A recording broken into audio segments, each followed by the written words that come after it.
Selamat petang, salam sejahtera. Isu hangat petang ini, usaha digerakkan angkat Ismail Sabri sebagai calon Perdana Menteri baru PN. Berita sepenuhnya, surat akuan sedang dikumpul dalam kalangan ahli-ahli Parlimen Perikatan Nasional PN untuk menyokong naib Presiden UMNO Ismail Sabri sebagai calon Perdana Menteri baru gabungan itu. Ahli Parlimen Padang Rengas dari UMNO Muhammad Nazri Abdul Aziz mengesahkan dia antara yang menandatangani dokumen bagi menyokong Ismail untuk mengambil alih jawatan Perdana Menteri. Kita tunggu dan lihat, saya sudah tanda tangan akuan bersumpah untuk Ismail Sabri. Saya akan sokong apa sahaja yang diputuskan oleh Ismail untuk kami ahli-ahli Parlimen melakukan langkah seterusnya, katanya ketika dihubungi Malaysia Kini hari ini. Muhyiddin Yassin dilaporkan telah menyatakan kepada pemimpin partinya dan rakan gabungan berhubung hasrat untuk letak jawatan ketika menghadap Yang di-Pertuan Agong esok. Setelah Muhyiddin meletakkan jawatan, Agong dijangka mencari calon Perdana Menteri baru yang dipercayainya mempunyai sokongan majoriti ahli parlimen.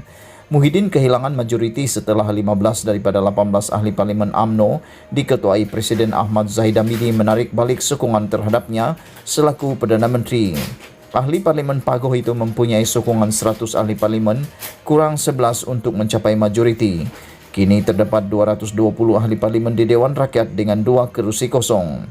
Ikhtiar terakhirnya untuk membentuk perjanjian keyakinan dan pembekalan CSA dengan pihak pembangkang tidak berjaya. Kem Zahid diminta kembali sokong PN. Pemilihan Ismail selaku calon Perdana Menteri dijangka memberi tekanan buat Zahid.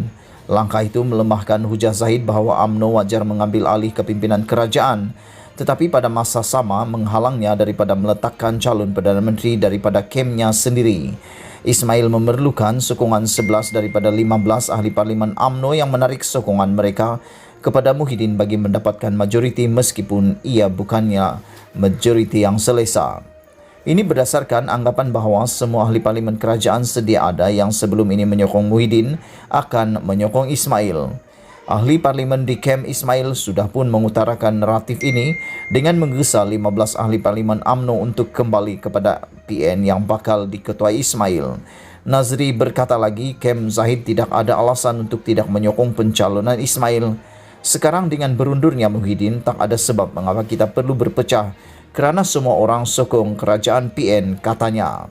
Berita seterusnya, Nazri berkata dia menandatangani sokongan bertulisnya terhadap Ismail setelah didekati oleh naib Presiden UMNO itu sendiri. Tetapi tidak pasti berapa orang ahli parlimen yang sudah mengisytiharkan sokongan yang sama. Sementara itu, satu kenyataan media mengandungi lambang PN mengisytiharkan Ismail sebagai calon Perdana Menteri dan Azmin Ali dari Bersatu selaku timbalannya beredar di media sosial. Bagaimanapun, pegawai kanan kepada Setiausaha Agung Bersatu Hamzah Zainuddin berkata, kenyataan itu adalah palsu.